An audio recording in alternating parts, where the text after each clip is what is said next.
Welcome to In Bed with Jay and Josh. I'm Jay Fisher, the dirty dingo from Down Under, otherwise known as JJ Aussie.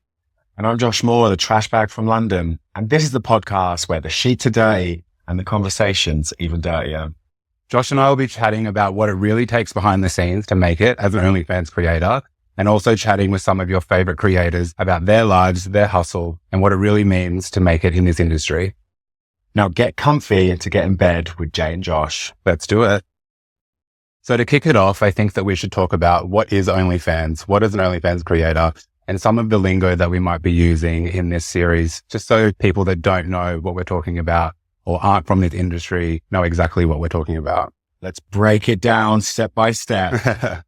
So OnlyFans is a website and a subscription platform where creators can sign up to post exclusive content. They can advertise that on their social media followings and have their fans or their followers subscribe to view that type of content, whether it's images, videos, and they can really get an insider look into something that they probably can't see on any other platform.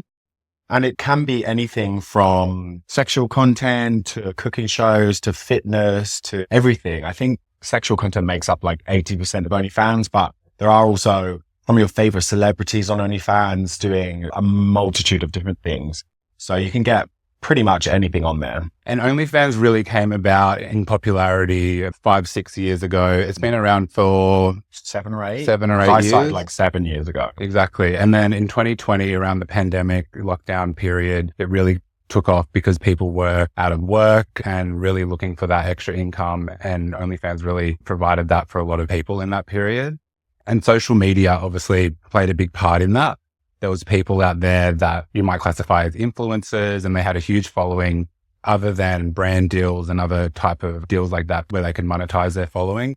OnlyFans really put the control back into the influencer's hand where they could really take it to the next level. Yeah. And I say transitioning from a porn star into an OnlyFans creator was fantastic for a lot of guys in porn because it helped you take the power back. The porn studios used to have all the say of who you work with, how much money you're going to make.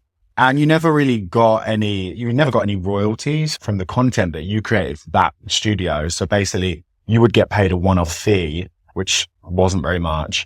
Then they would make money from that content for the rest of the time and you would have no rights to that content. Taking the power back for a lot of porn actors was groundbreaking and really made the difference in making it a full-time career and also making it financially viable for a lot of people. And from my perspective and my experience, I guess you could classify me as an influencer. A whore. I was able to leverage my following and get some really great brand deals when the influencer industry was really taking off. And then as that started to really dwindle down and brands weren't working as much with influencers, I saw OnlyFans as a great opportunity for me to be able to take back the controllers again and be able to monetize my following, but also because I really enjoyed sharing my lifestyle and my image online. This was just like taking it to the next level. Before I joined OnlyFans, I was working in a 9-to-5 corporate job, just like everyone else, and wasn't really satisfied with that. I was working really hard, was at the top of my field. And I guess when you leave school, you think, if I make this amount of money, I'm going to be successful and I'm going to be able to be financially secure.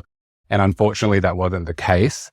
And I was able to really run the numbers essentially. And I was able to earn double, triple or more uncapped earnings by doing OnlyFans. And that was very appealing to me. And that was why I decided to make the leap and quit my job in 2023. And I've never looked back and have managed to make it a sustainable business.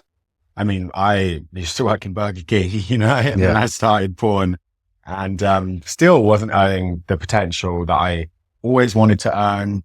I still wasn't comfortable financially. And then when OnlyFans came around, it took a while to build it up, but alongside porn and doing OnlyFans, it gave me enough money to kind of fulfill a lot of dreams that I had. And then when I really took it kind of full time, ditched studio porn and put my full effort into it, that's when I started making the figures that I've always dreamed of. That's when I started buying the cars that I've dreamed of, the houses that I've dreamed of, and really made it this successful career and worked bloody hard doing it and still work hard doing it. I think it really made some dreams come true for me, for sure. And some people might think that when you start OnlyFans, you might have your best month ever in the first couple of months and then it might drop off. But 2025 now, and January just passed, I achieved the most amount of money that I've ever made after 4 years of doing OnlyFans. That really goes to show that if you do put in the work and that you are strategic with what you're doing, and if you provide value to your subscribers, that you can make a sustainable income out of it.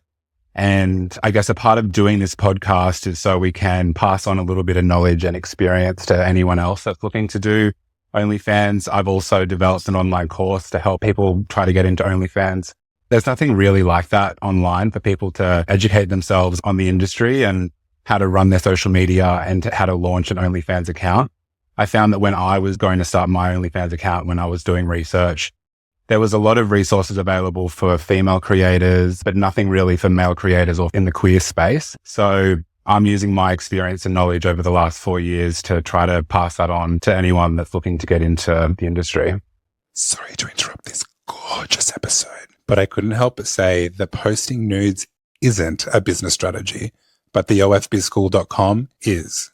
The ofbizschool.com teaches you exactly how to turn your OnlyFans into a money-making machine. Marketing, branding, content strategy, make sense, and dollars.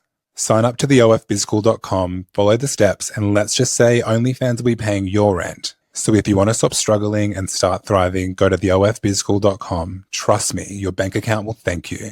Now back to the episode. And I think what a lot of people don't understand is OnlyFans is such a multifaceted entity. It's much more than just, oh, I'm hot, I can do OnlyFans, I can make loads of money. I think a lot of people go into it thinking that some people are successful and others aren't, and they can be the hottest guy around, but you're not going to be successful if you don't learn how to market yourself, brand yourself, and really take hold of all the platforms that you can to project yourself out into the world and give you that exposure. I think it helps if you have a social media following already, but you can build it up from the start. And you just have to make sure that any free social media that you can, you're utilizing and putting your brand out there. And I think, first of all, you have to discover what your brand is. And I think that's what a lot of people find out along the way, find out what their niche is and what their brand is, and really work hard at putting a real stamp on the industry as your brand.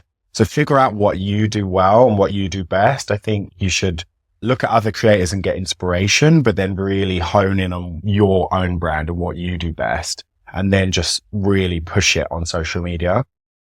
We get a lot of questions from creators who are looking to get into the industry for advice, and it's not a simple answer. And that's why Jay's created this course. Yeah, but it's taken us a lot of years of trial and error because there isn't really anything out there to try to give you that head start. We're also here in Bali putting together a content trip for 17 days, and we've invited over 20 creators to come and we create content together. We've done that 3 other times before Bali.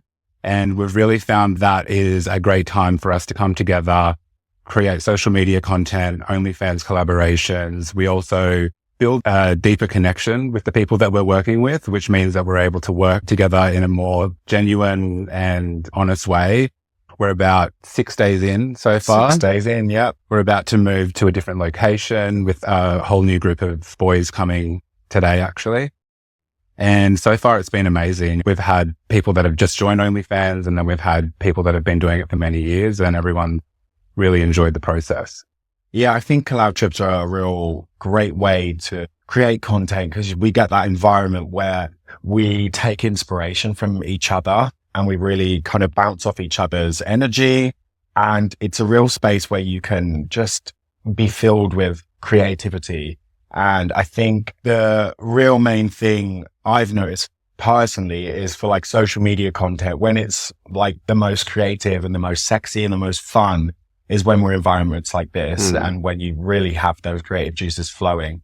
And an environment like this, somewhere like Bali, or if you go to a place where you just get that vibe, it's sunny, you get that holiday feel. I think you can really get some amazing content, and just even the scenery, the backdrops, the everything, the content just shows, and it really translates into kind of getting those subscribers and getting those fans and people just enjoying our kind of lifestyle and the way we're having fun with it. I've worked with photographers where they don't see the point in booking a beautiful hotel room or going to a stunning exotic location because they just see that we're just here to have sex. But for me, it is really important to shoot in a place that I feel inspired and somewhere that my creativity is going to be heightened. And we usually choose properties where there's a bunch of different rooms that we can film in. For example, a cinema, a tennis court, different styles of bedrooms, like a pool area, outdoor areas.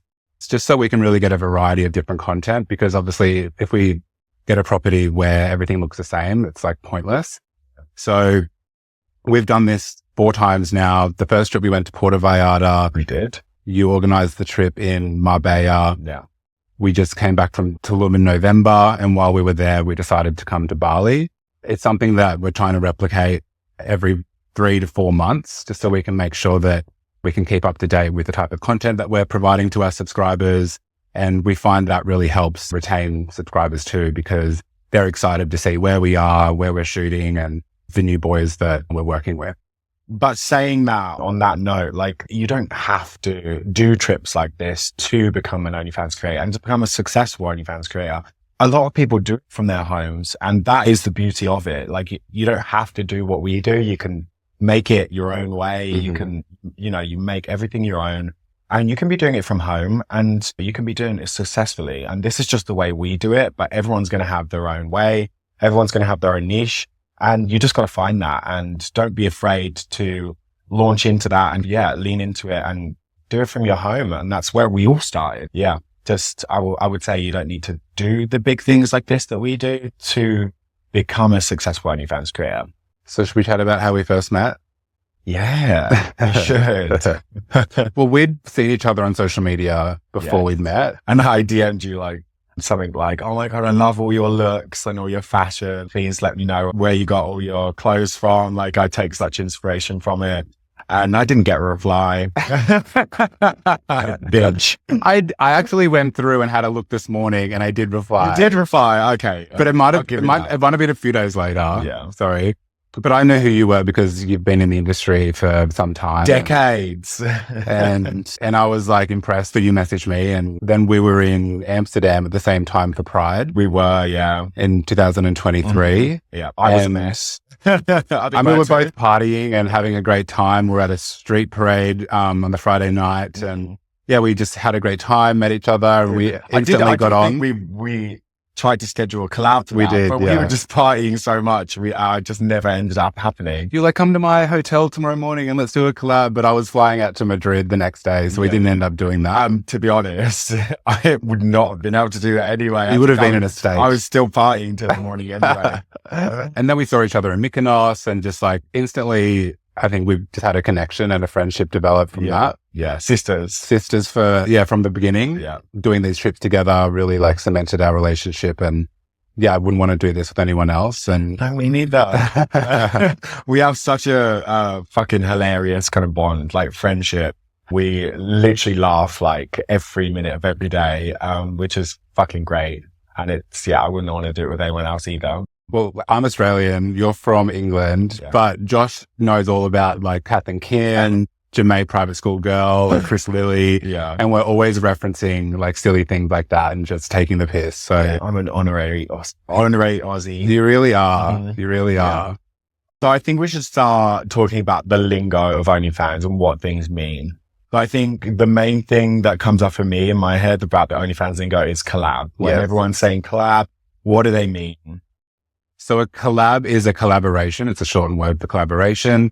And it's essentially when you get 2 creators that are coming together to produce a product, which is the video that we're coming together to create. So when you say like, we're going to collab, we're coming together to film either sex together or some kind of sexual type content. Not everyone is going to produce sexual type content, but when we're referring to it in this podcast, it's usually going to be involving sex. Penetration. Yeah.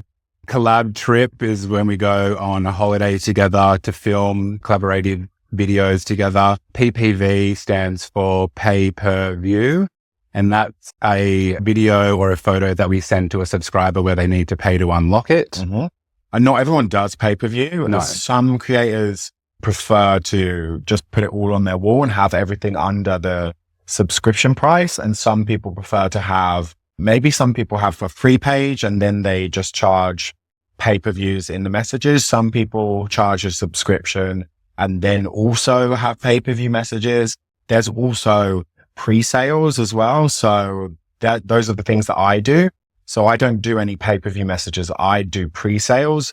So what I do is I end up putting all of my collabs and all of my content on my wall. But what I'll do is when I create the content, I'll edit it all up and then I'll pre-sale. So I'll say, you can buy the video now when it's just fresh off the press, or you can wait a month for when it's actually going to be released, and it will be released for free on my wall. So if you can't wait and you're too excited to give it a tug, then you can buy it now, or then everyone gets it free within a month. So, and there's many ways that we run our businesses. Like everyone runs it differently, and there's no right or wrong method to running an OnlyFans account. There's many, many different types that you can do it. But we'll talk a little bit about like how we manage our business throughout this series and chat to other other creators. So then you can really get a good understanding on how other people do it as well. So it's not just us. I talk to so many people and so many creators, and they do it so differently to me. The way I do it is just because when I started, it was kind of the only way that was popular at the time. Yeah, it was, you just charged the subscription price and then you put everything on your wall. That was what was popular. And a pay-per-view came around 3 or 4 years later, where a lot of people are charging extra for their spicy videos. Just the way I do it, but everyone makes their money in different ways, I guess. I've found that the best way is to have a no PPV style content and then do the pre-releases like Josh just said. Yeah. Just so it provides a bit of both. Like you can pass on the content on the wall so then everyone has the opportunity to see it, but then some of the content that's more premium, you can have it behind a paywall and post it a few months later for everyone to see. I think that's more of for me, I just feel that's more of a fair way to do it. Pre-sale, because not everyone can afford to pay for the pay-per-view. So I think for me, it's a fair way to do it. So you pay the subscription price. Everyone can watch the videos eventually when they come out. Just if you want to get it a bit earlier and you're excited and you can afford it, then you can pay for it when it's fresh off the edit. Yeah. So coming into OnlyFans, money was the number one appealing factor for me. And especially doing it since leaving my 9-to-5 job, I've realized that it's actually the freedom that comes with doing OnlyFans that I love the most, because once you've gotten into a good rhythm, you understand the type of content you're putting out and you adjust from going from a corporate 9-to-5 job to being completely self-reliant, which is scary, especially if you're used to that 9-to-5 safety blanket. But now that I've gotten into a period where I'm just running my business without any, worries, the time that I have available to me, I can really invest in my relationships with my family, with travel that I want to do, and also other business projects that I wasn't able to do because I didn't have the time to do before. And that for me has been such a blessing. Yeah. And something that not a lot of jobs or people have the opportunity to take advantage of. So I just want to say that is something that I promote and something that has really changed my life for the better. Yeah, I think the freedom for me has always been a huge factor. And that's why I started porn in the first place. But obviously, since OnlyFans has given me unlimited freedom, really, with that financially and just travel. And I think the wealth for me that comes from OnlyFans is more kind of freedom and travel. And that's really the big factor for me. But also people need to understand there are consequences and there are drawbacks to starting an OnlyFans or content creation in general, sex work, whatever. I think there's a lot of people who need to think very hard before starting this journey, because it can backfire in a few ways. I mean, there's family, there's friends, there's people's jobs as well. I think job security, if you're in a corporate job or any job really, I've heard a lot of people getting laid off from many different jobs because they've been found out of having OnlyFans, it's awful really. And it's a shame that the world works that way, but it does. So you have to kind of really think, if you want it to be your full-time career, then really have a think about it and really see if it's going to be a viable career for you. And then if you want that, then absolutely go for it. If you are unsure and you have a corporate job or you have a career that you really aspire to achieve, then I would say really give it good thought and definitely get background information. Like, is it going to affect that career in the future? Because one thing I will say is once you put that content out there, there is no taking it back, because you might think that it's safe on OnlyFans. But one thing I will say is people purposely come to your OnlyFans to rip that content and put it all over the internet. And there really isn't many ways to stop that. OnlyFans does have protections, but anyone can screen record. People have screenshot, and they have even if you put on the button where you can't screen record your OnlyFans, there are still ways to get around it. So just be very aware that could happen. And I think there's a misconception that it's super easy to make it in this industry, but I would say it's 80% strategy, 20% content creation. Yes. And although if you have a big dick and a great body and you like having a lot of sex, it doesn't mean that you're going to be successful in OnlyFans. Yeah. You really need to come from a place where you understand the business acumen that's required to make it a successful and long-term career. Some people want to get in and get out, but I guess you just really need to make sure that if you're one of those people that just wants to get in and get out, that you be really smart with how you're managing your money and put as much away as possible. So then you can invest that into something else, just in case you need to make sure that you're secure for the future, because there are people out there that aren't going to agree with this type of work.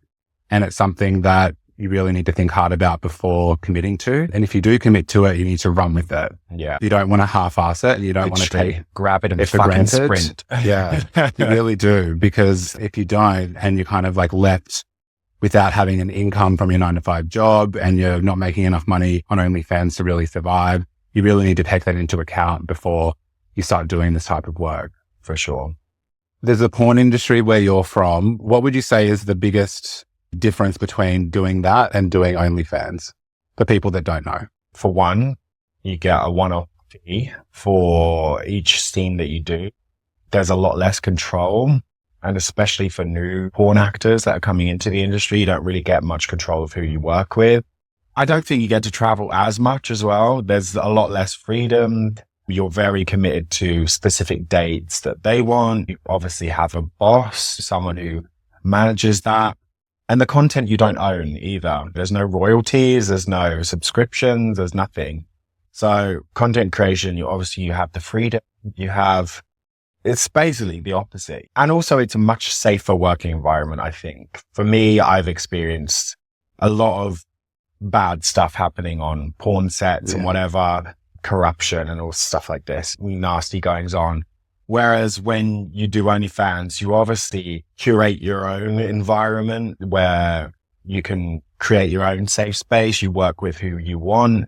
You can do as much kind of research and stuff about the people.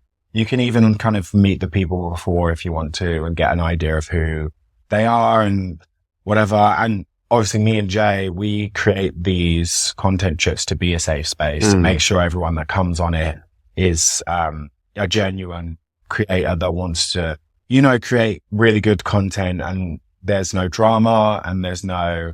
But also we get along with each other. I want it to feel like just a boys trip or just a friends trip instead of it just being like a work trip where we're just here and we create a video and then we go our separate ways. Yeah. Like we do things like a day trip where we go out and see like a waterfall or a temple or whatever we are, or we go to a beach club, or we just do something where we can really get to know each other on a deeper level and take the pressure off and have a bit of fun. Yeah. That creates a better environment to film in as well. Yeah, 100%. It gives everyone a good vibe and everyone's happy. Everyone's in a fun mood. It creates such a good environment. And I don't think that environment really exists in studio porn. No. And I think that just because you do studio porn really well does not mean that you'll be a successful OnlyFans creator. Yeah. And just because you're a successful OnlyFans creator doesn't mean that you have to do studio porn. Yeah. Like in my experience, I couldn't think of anything worse than going to work for a studio. Yeah. I couldn't think of anything worse than going back to work for studios. And the thing I love about doing OnlyFans is I am in complete control over my image and the products that I put out. And I just think that if I went into a porn studio, it would just be like I was working back in a 9-to-5 corporate job. Like I would just relinquish that control. And that's the biggest thing that I love about doing OnlyFans. One of the worst things for me working for a porn studio was the fucking images that they used to be like the glamour shot. The glamour shots. Oh my God. And you get no control over the ones they put out. So I'm like, oh, I love that one. I love that one. And then they bring them out and it's all the ones you fucking hated. The worst thing is the glamour shots obviously take a lot of time. And also they would just literally, you'd be mid-sex and they pause and be like, okay, we're just going to pause for a second for the glamour shot. And I'm like, dick in my ass, like face down. And I'm like, what? We're pausing? Literally, it's the worst thing ever. I'm like, what the fuck? Just let me have sex. Yeah, that would be pretty jarring. Yeah. And look, like what we produce on OnlyFans isn't always as it seems. It's not always just like, sometimes it might look like a grinder hookup or something like that. But there is a lot of work that goes into it behind the scenes and discussions between collaboration partners and understanding like what your boundaries are, what my boundaries are, what you'd like to get out of the scene, any angles that you prefer, and just things like that before we were to shoot with someone. And sometimes we have a photographer that helps out. Sometimes we just use a tripod.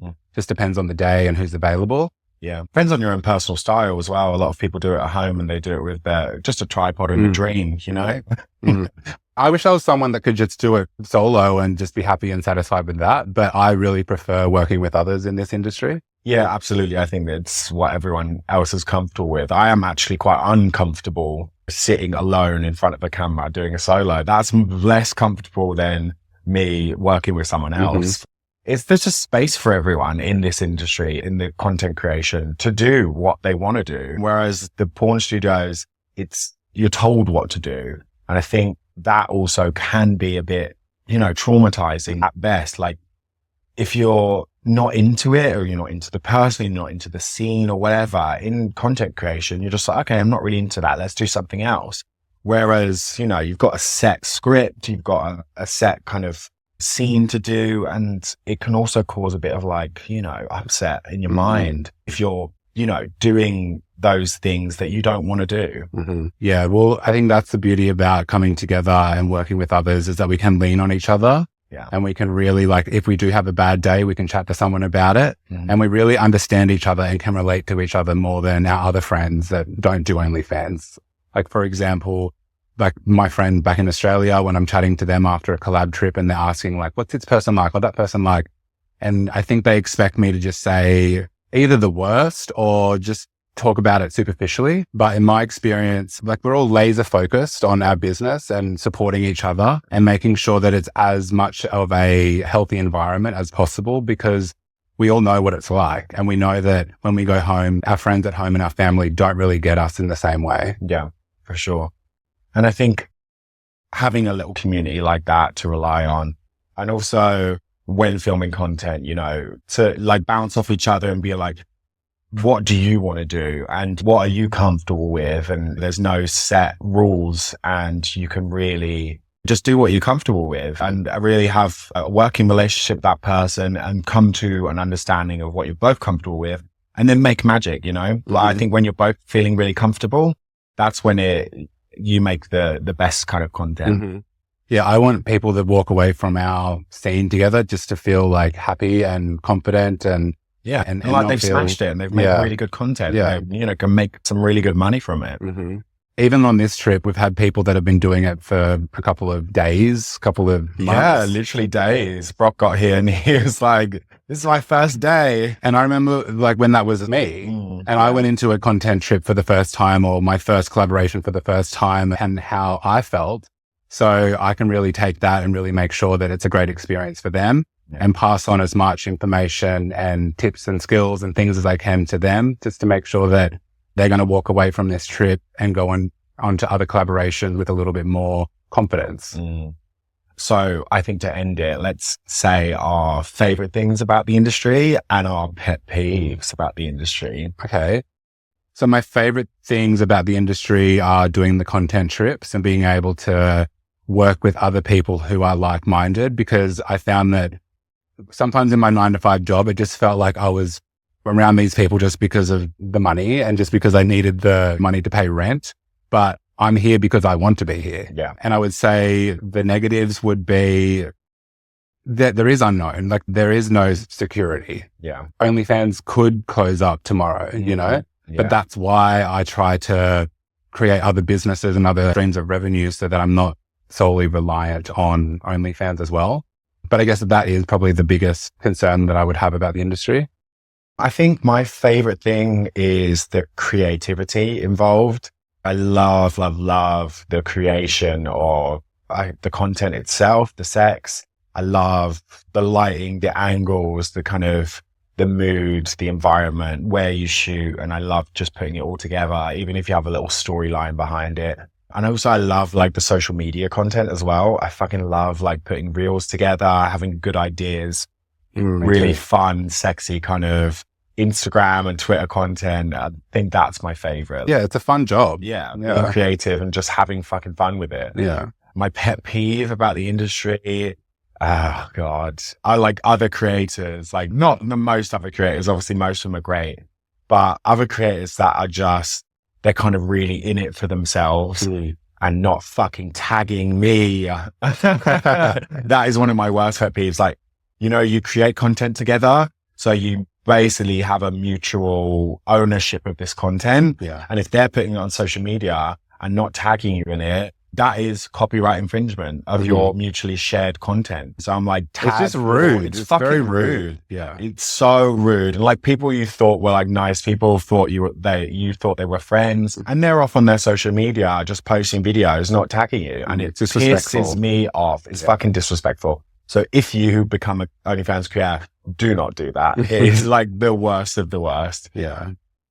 So we're going to be doing 10 episodes in this series. All of the boys that we're interviewing are creators on the trip. Some of them new, some of them old hats in the industry. And if you're curious about starting an OnlyFans account, this is going to be a great series for you because you really get taken behind the scenes with how we set up collaborations, how we set up content trips, how we run our social media accounts, and really give you an insider look to what we do as OnlyFans creators. Yeah. And even if you're just a fan, a subscriber, and you want to know more about us and how we create, this is a perfect podcast for you too. You can find me on Instagram as Jay Fisher without the E. And on Twitter, JJ_Aussie. And that's the same for my OnlyFans account as well. And you can find me on Instagram as Josh Moore Official. And you can find me on Twitter and OnlyFans, Josh Moore XXX. And this is In Bed with Jay and Josh. We'll see you next time. See you next time.